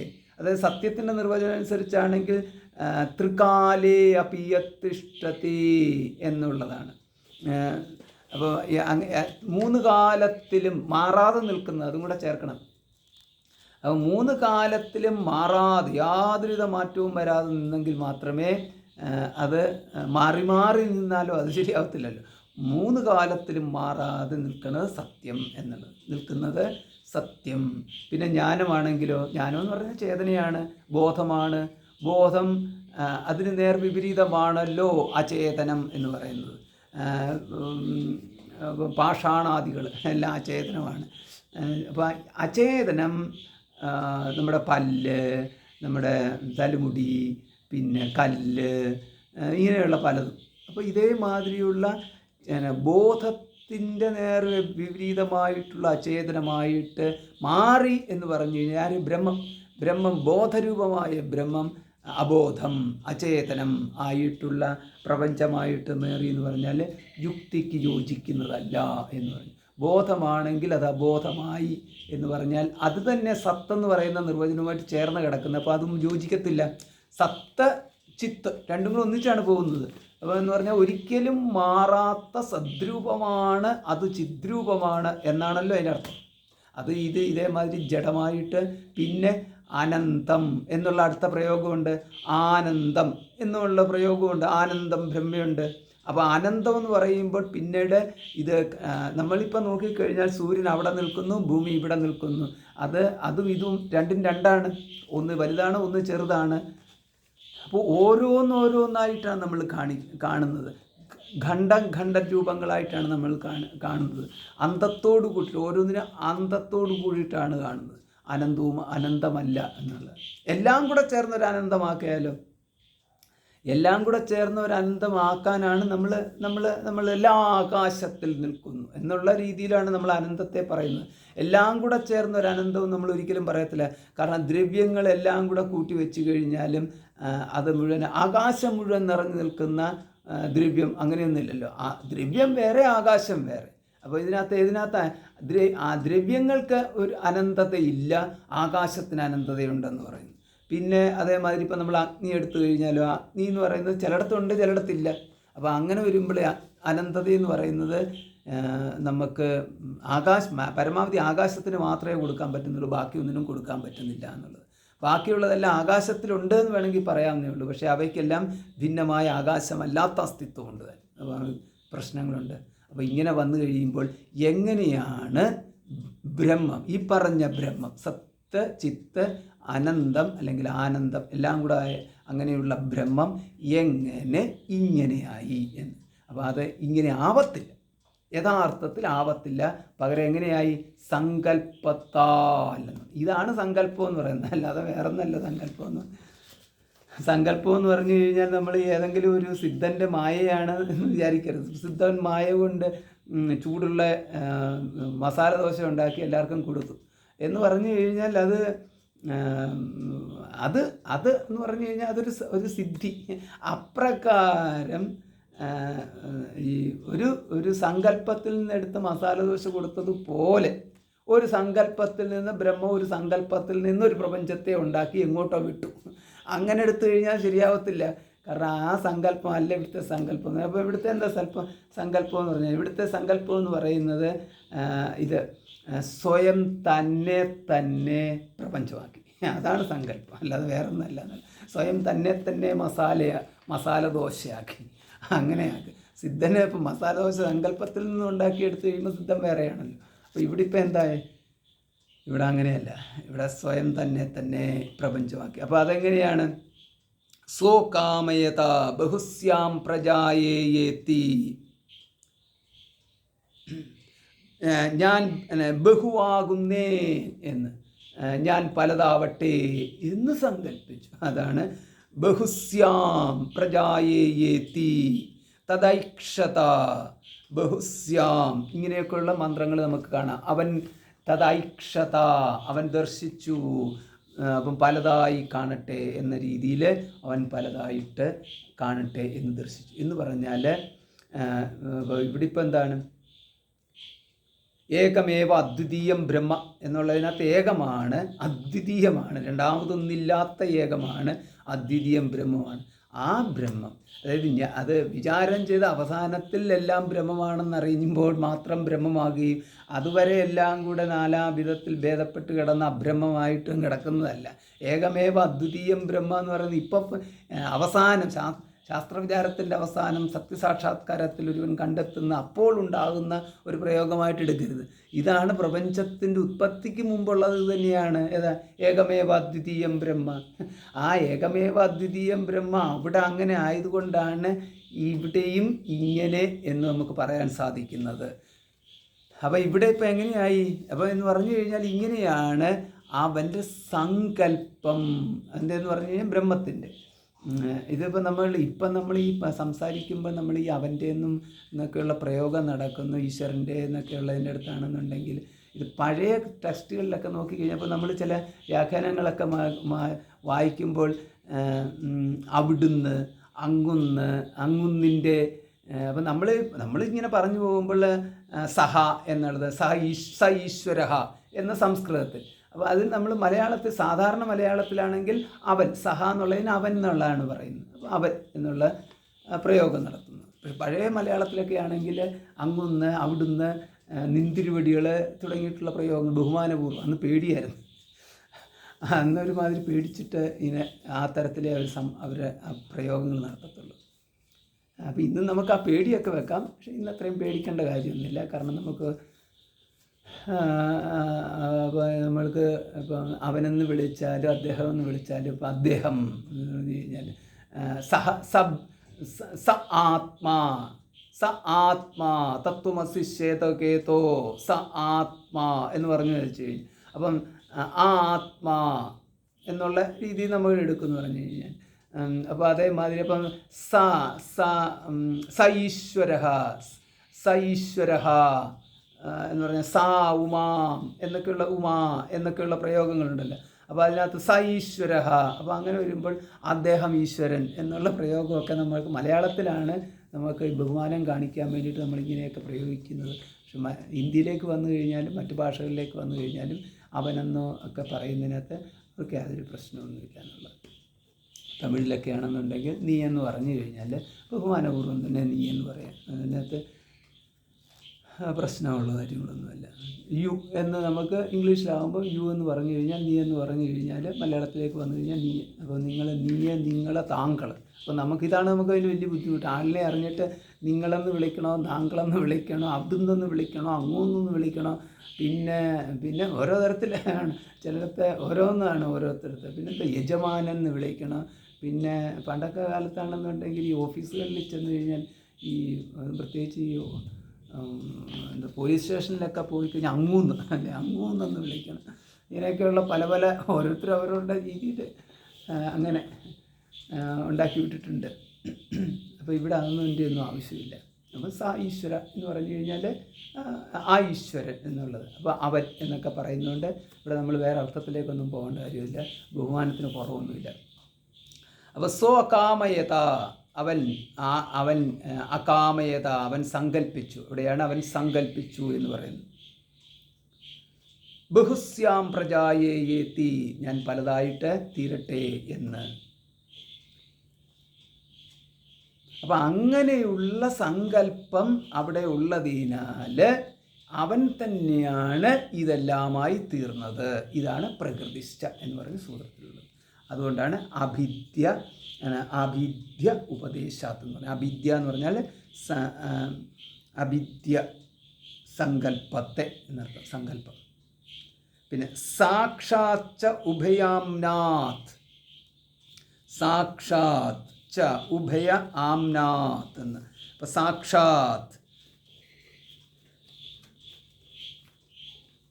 ഉഭയ ആംനാഥ്, ഉഭയ എന്ന് പറഞ്ഞാൽ രണ്ടും, ആംനാഥ് പറഞ്ഞിരിക്കുന്നതിനാൽ രണ്ടും പറഞ്ഞിരിക്കുന്നു. സാക്ഷാത് ച, സാക്ഷാത്ത് എന്ന് പറഞ്ഞിരിക്കുന്നത് അതിനെ തന്നെ, ബ്രഹ്മത്തെ തന്നെ എന്നർത്ഥം. ബ്രഹ്മത്തെ തന്നെ കാരണമാക്കിയിട്ട് സാക്ഷാത് ഹേതു എന്നുള്ള അർത്ഥം.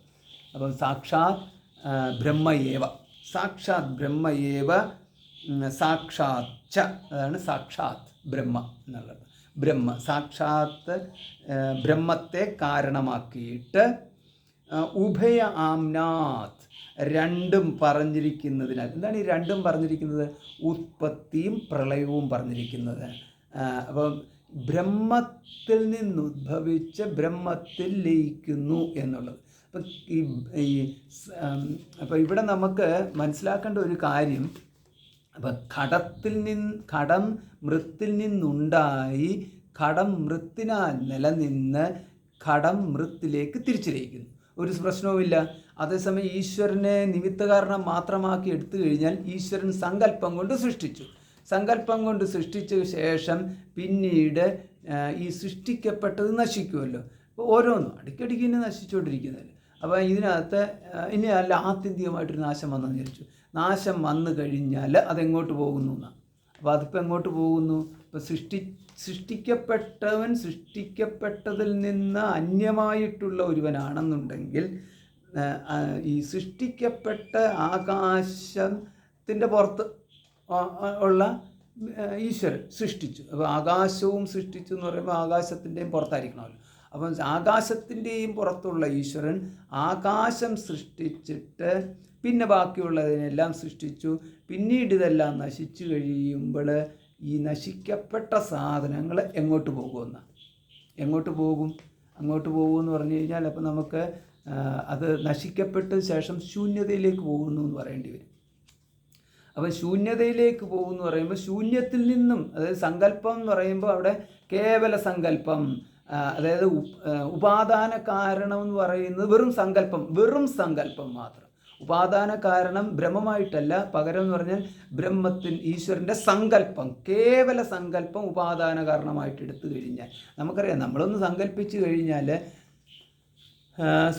കഴിഞ്ഞാൽ സങ്കല്പം മാത്രമേ ഉണ്ടാവത്തുള്ളൂ, അത് യാഥാർത്ഥ്യമാവത്തില്ലല്ലോ. അപ്പോൾ ഇവിടെ അതേമാതിരി യാഥാർത്ഥ്യമാവാൻ ഒന്നുമില്ലാതെ കേവലം ഒരു സങ്കല്പം ഉണ്ടായിക്കഴിഞ്ഞാൽ പിന്നീട് അത് സങ്കല്പത്തിൽ മാത്രം നിന്നിട്ട് പിന്നെ അവസാനം സങ്കല്പത്തിൽ തന്നെ തിരിച്ചു ചേരുന്ന തരത്തിൽ അങ്ങനെ ആക്കി എടുത്തൂടെ.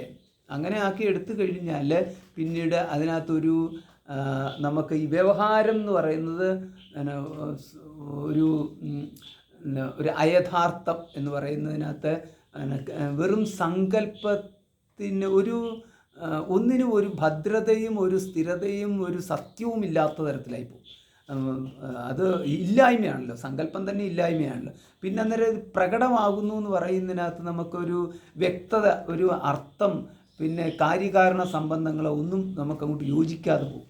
അപ്പോൾ അങ്ങനെ വന്നു കഴിഞ്ഞാൽ അവിടെ ഒരു എന്താണ് പറയുന്നത്, നമുക്ക് ഈ പ്രപഞ്ചത്തിനൊരു കണ്ടൻറ് ഇല്ലാണ്ടായി പോകും. കാരണം സൃഷ്ടാവ് ആകാശത്തിനും ആകാശത്തിനും അപ്പുറത്ത് സൃഷ്ടാവ് നിന്നോട് കൂടിയിട്ട് സൃഷ്ടി അന്യമായിട്ട് നിൽക്കുന്നു. പിന്നെ സൃഷ്ടാവ് വേണമെങ്കിൽ ആകാശത്തിനപ്പുറത്ത് നിന്നുകൊണ്ട് എത്തി നോക്കുന്നു. ഇങ്ങനെയുണ്ടല്ലോ നമ്മുടെ ഈ എത്തിനോട്ടം മാത്രമായിട്ട് നിൽക്കുക. അപ്പോൾ നമുക്ക് സാക്ഷി എന്നൊക്കെ പറയാം, പക്ഷേ ചുരുക്കത്തിൽ എത്തിനോട്ടമാണത്. മാറി നിന്ന് നോക്കുകയാണ് ചെയ്യുന്നത്, മാറി നിന്ന് നോക്കുന്നു. പിന്നെ ആരെങ്കിലും വിളിച്ചാൽ എന്തെങ്കിലും ഒരു ഉപകാരം ചെയ്യണമെങ്കിൽ ഉപകാരം ചെയ്യുന്നു, അല്ലെങ്കിൽ എന്തെങ്കിലും ഒരു വടിയെടുക്കണമെങ്കിൽ വടിയെടുക്കുന്നു എന്നുള്ളത്. അത്തരത്തിൽ എന്തെങ്കിലുമൊക്കെ ചില്ലറ. അല്ലാത്ത സമയം മുഴുവനും എന്ന് പറഞ്ഞാൽ സുഖനിദ്ര, അത്രയേ ഉള്ളൂ.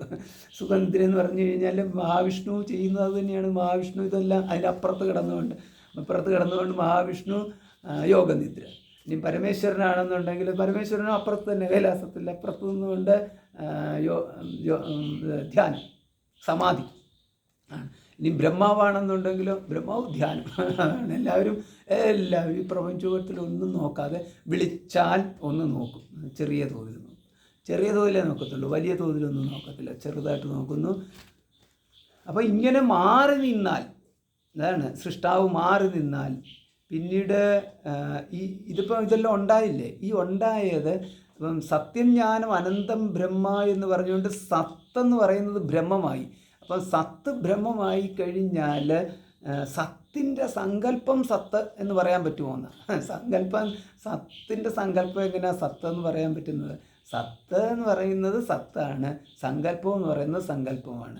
സത്തിനെ അങ്ങനെ സങ്കല്പിക്കാൻ പറ്റുമോ എന്ന് തന്നെ നമുക്ക് സങ്കല്പിക്കാൻ പറ്റത്തില്ല. അതാണല്ലോ സത്ത് എന്ന് പറയുന്നത്.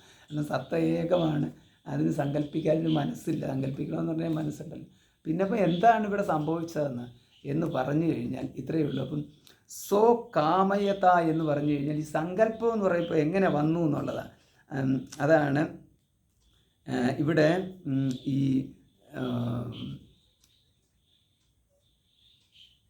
വർദ്ധിച്ചു എന്നുള്ളതാണ്. ഇതാണ് നമ്മുടെ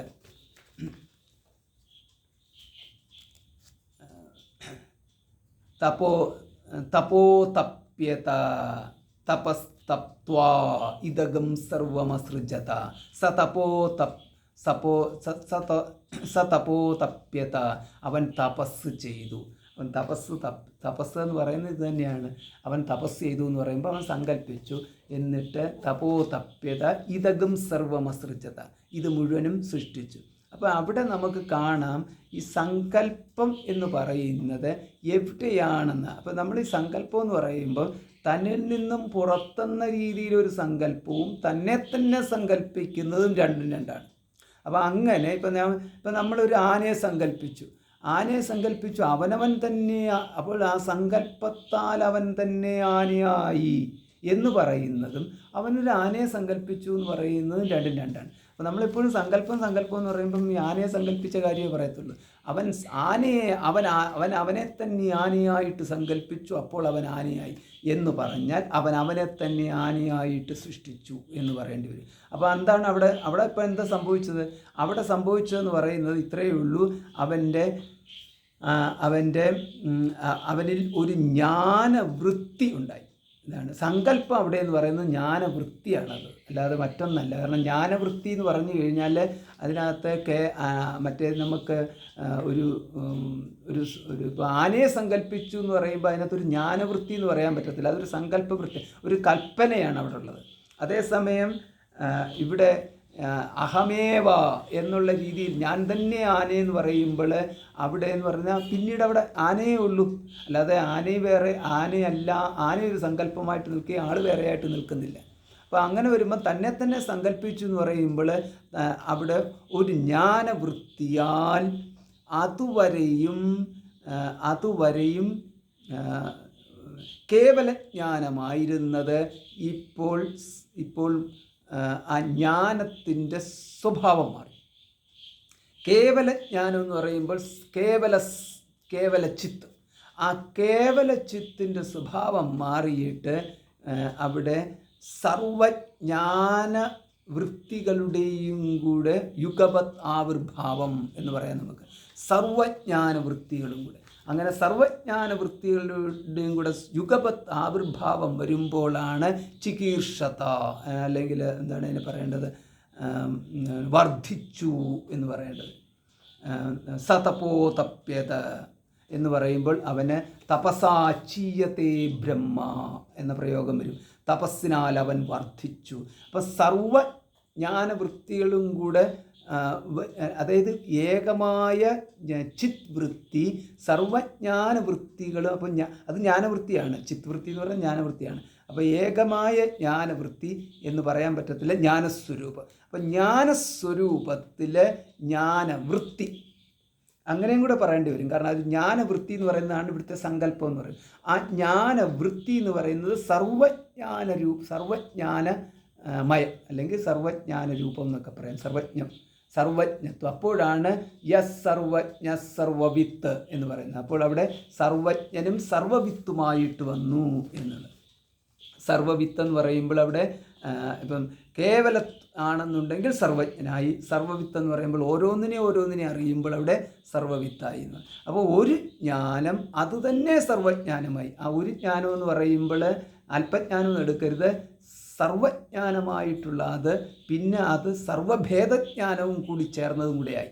അപ്പം അങ്ങനെ സർവഭേദജ്ഞാനവും കൂടെ ചേരുന്നത് സർവഭേദ വൃത്തികൾ അതിനകത്ത് വന്നു എന്നുള്ളതല്ല, പകരം അവിടെ സർവഭേദവൃത്തികളുടെ സമന്വയം, അതൊരു ഏകവൃത്തിയാണ്. ആ ഒരു സങ്കല്പം, അങ്ങനത്തെ ഒരു സങ്കല്പമാണ് അവിടെ ഉണ്ടായത് എന്നുള്ളത്. അപ്പോൾ അങ്ങനെ ഉണ്ടായിക്കഴിയുമ്പോഴത്തേക്കും സൃഷ്ടാവ് എന്നുള്ളത് വന്നു. സൃഷ്ടാവ് വന്നു കഴിഞ്ഞാൽ പിന്നീട് സൃഷ്ടാവ് ക്രമമായിട്ട് സൃഷ്ടി ഉണ്ടായി എന്നുള്ള യുഗപത് സൃഷ്ടിയാണ് ഉണ്ടായത്. അപ്പോൾ തന്നെ പിന്നീട് അതിനകത്ത് പിന്നെ ഒരു പരിണാമം ഉണ്ടായി. പിന്നീട് അതിൻ്റെ എന്ന് പറയുന്നത് ആ നിയമം പിന്നെ അവിടെ പ്രവർത്തിക്കാൻ തുടങ്ങി. ആ നിയമത്തിൻ്റെ ഓരോരോ ഘട്ടത്തിലും ഈ നിയാമകനുമുണ്ട്. അപ്പോൾ നിയമമുണ്ട്,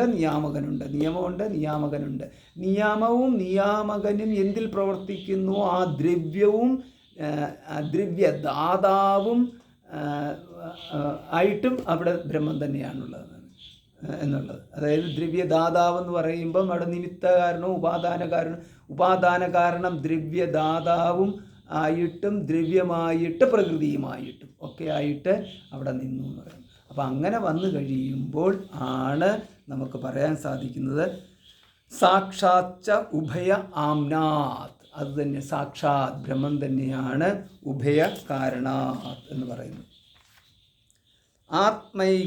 ആത്മകൃതേഹേ പരിണാമാത്, അതുകൊണ്ട് ആത്മകൃതേഹേ ആത്മകർമ്മമാണെന്നും, അതാണ് ആത്മകൃതേഹേ എന്ന് സ്വയം ചെയ്തത് ആണെന്ന് കാണുന്നത് കൊണ്ടും, അതായത് കർത്താവും കർമ്മവും, അതായത് നിമിത്തവും ഉപാദാനവും രണ്ടും ഈ ആത്മാ തന്നെ എന്നുള്ളത്. ആത്മകൃതേഹേ പരിണാമാത്, പരിണമിച്ചതിനാൽ ഈ ആത്മാ തന്നെയാണ് പരിണമിച്ചത് എന്നുള്ള അർത്ഥത്തിലാണ് ഇവിടെ കൊടുത്തിരിക്കുന്നത്. അതായത് സ്വരൂപം തന്നെ കാര്യരൂപമായിട്ട് കാണിച്ചു. സ്വരൂപം ഇപ്പം നമുക്ക് കാര്യരൂപമായ പ്രപഞ്ചമായിട്ട് കാണിച്ചു ആര്? ബ്രഹ്മം തന്നെ, സ്വയം തന്നെ കാര്യരൂപമായ പ്രപഞ്ചമായി.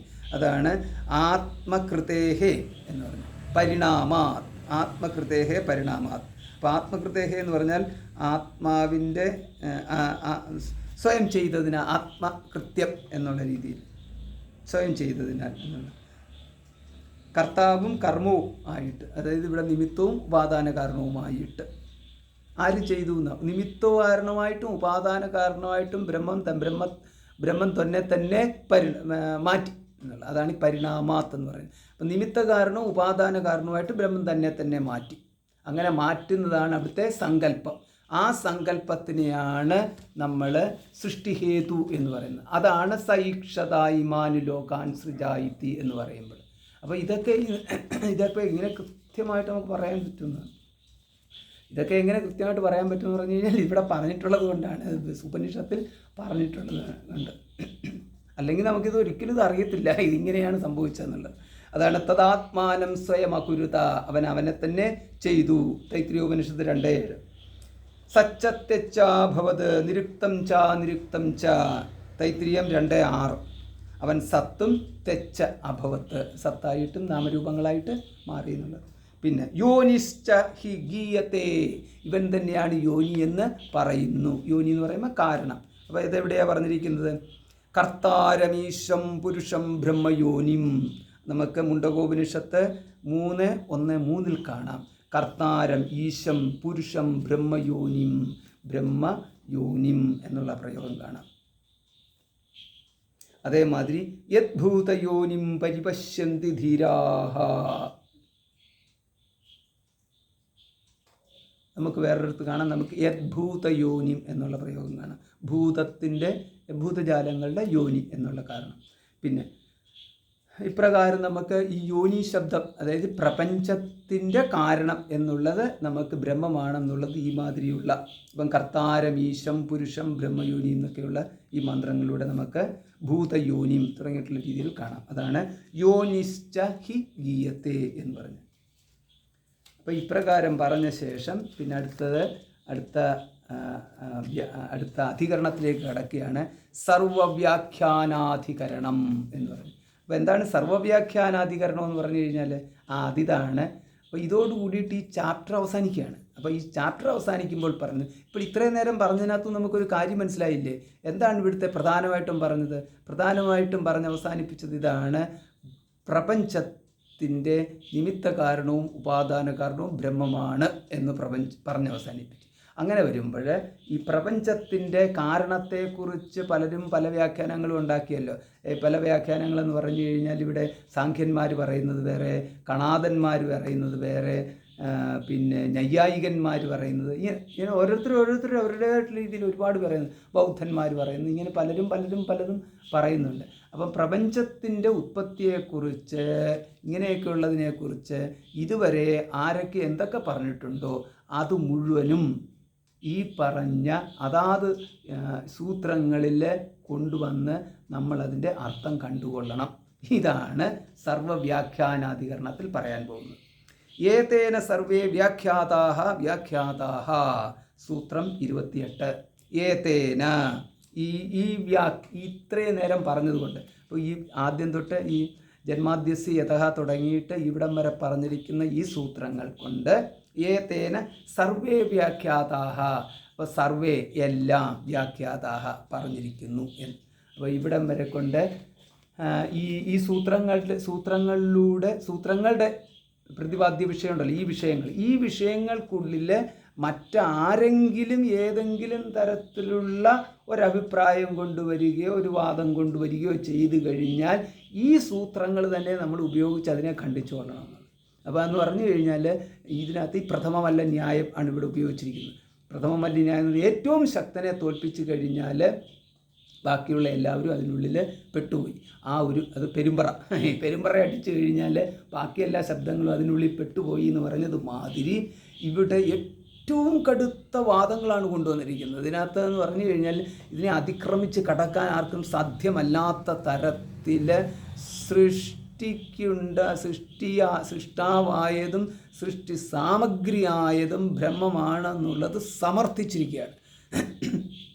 ഇതല്ലാതെ നമ്മൾ അണുക്കളാണ്, അണുസംയോഗത്തിലൂടെയാണ് ഇതെല്ലാം ഉണ്ടായത്, പിന്നെ വേറെ ഏതെങ്കിലും തരത്തിൽ ഉണ്ടായതാണ് എന്നൊക്കെ പറഞ്ഞു കഴിഞ്ഞാൽ അതിന് ഏത് മതത്തിൽപ്പെട്ടതാവട്ടെ, ഏത് ശാസ്ത്രത്തിൽ, അതായത് നമ്മളുടെ പല ശൈവമതം എന്ന് പറയുന്നത്, ശാക്തേയ മതം എന്നൊക്കെ പറഞ്ഞിട്ട് പല ഇതുണ്ടല്ലോ. ഷൺമത സ്ഥാപകാചാര്യൻ എന്നാണല്ലോ ശങ്കരാചാര്യനെ പറയുന്നത്. പല മതങ്ങളുണ്ട്. അപ്പോൾ ഇങ്ങനെയുള്ള ഏത് മതത്തിൻ്റെ അഭിപ്രായത്തിലാണെങ്കിലും ഇതിൽ കൊണ്ടുവരാം. ഇങ്ങനെ കൊണ്ടുവരികയോ അല്ലെങ്കിൽ മറ്റ് ദർശനങ്ങൾ കൊണ്ടുവരികയോ ചെയ്തു കഴിഞ്ഞാൽ അത്, അപ്പോൾ ഇവിടെ നമുക്ക് ജൈമിനി മഹർഷിയുടെ ധർമ്മസൂത്രങ്ങളുണ്ട്. ധർമ്മസൂത്രങ്ങളിലാണെന്നുണ്ടെങ്കിൽ അവിടെ ഈ ഇതാണ് എടുത്തിരിക്കുന്നത്, അതായത് കർത്താവ് ഈശ്വരനായിട്ട് ആണോ എന്നുള്ള ആ തരത്തിലാണ് അവിടെ ചോദ്യങ്ങളുണ്ടായിരിക്കുന്നത്. പിന്നെ ഉപാദാന കാരണം ഈശ്വരനാണോ, ഇതൊന്നും അവിടെ ഈ തരത്തിലല്ല പറഞ്ഞിരിക്കുന്നത്. അപ്പം അങ്ങനെ വന്നു കഴിയുമ്പോൾ അവിടെയൊക്കെ പറഞ്ഞിരിക്കുന്നത് മുഴുവനും ഇതിനുള്ളിൽ നമ്മൾ കണ്ടുകൊള്ളണം. ഇതാണ് ഏതേന സർവേ വ്യാഖ്യാതാഹ ഇതിനാൽ എല്ലാം വ്യാഖ്യാനിച്ചിരിക്കുന്നു. ഇതിനാണ് 2 പ്രാവശ്യം വ്യാഖ്യാതാഹ പറഞ്ഞിരിക്കുന്നു എന്ന് പറഞ്ഞാൽ ഈ അധ്യായം അവസാനിച്ചിരിക്കുന്നു എന്ന്. അപ്പോൾ ഈക്ഷതേർനാശബ്ദം ബ്രഹ്മസൂത്രം 1:5 എന്നതു മുതൽ പ്രധാന കാരണവാദം സൂത്രങ്ങൾ കൊണ്ട് തന്നെ വീണ്ടും വീണ്ടും ശങ്കാസമാധാനങ്ങളോടുകൂടി ഖണ്ഡിക്കപ്പെട്ടിരിക്കുന്നു.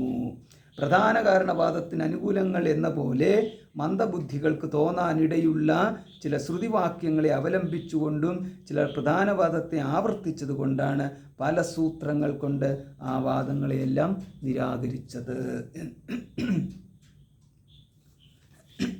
ഇനി ഇതേമാതിരി അണ്വാദിവാദങ്ങൾ,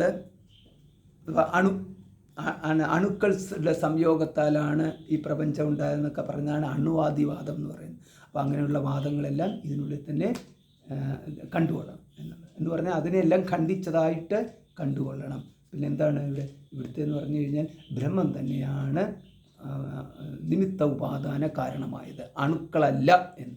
ഇതാണ് ശക്തിയാണ് പ്രപഞ്ചമായിട്ട് തീർന്നത്, ഈശ്വരൻ വേറെയാണ്, അതും ഇവിടെ ഖണ്ഡിച്ചു എന്ന് മനസ്സിലാക്കണം.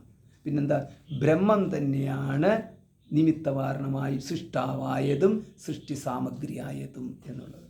അപ്പം ഇങ്ങനെ ഭഗവത് പൂജ്യപാദ ശ്രീ ശങ്കരാചാര്യ കൃതിയിലെ ശാരീരിക മീമാംസാ ഭാഷ്യത്തിൻ്റെ സമന്വയം എന്നു പേരായ 1-ാം അധ്യായം സമാപ്തം. ഓം പൂർണ്ണമദഃ പൂർണ്ണമിദം പൂർണ്ണാത് പൂർണ്ണമുദച്യത്തെ പൂർണ്ണസ്യ പൂർണ്ണമാദായ പൂർണ്ണമേവാവശിഷ്യത്തെ. ഓം ശാന്തി ശാന്തി ശാന്തി. ഹരി ഓം. ശ്രീ ഗുരുഭ്യോ നമഃ. ഹരി ഓം.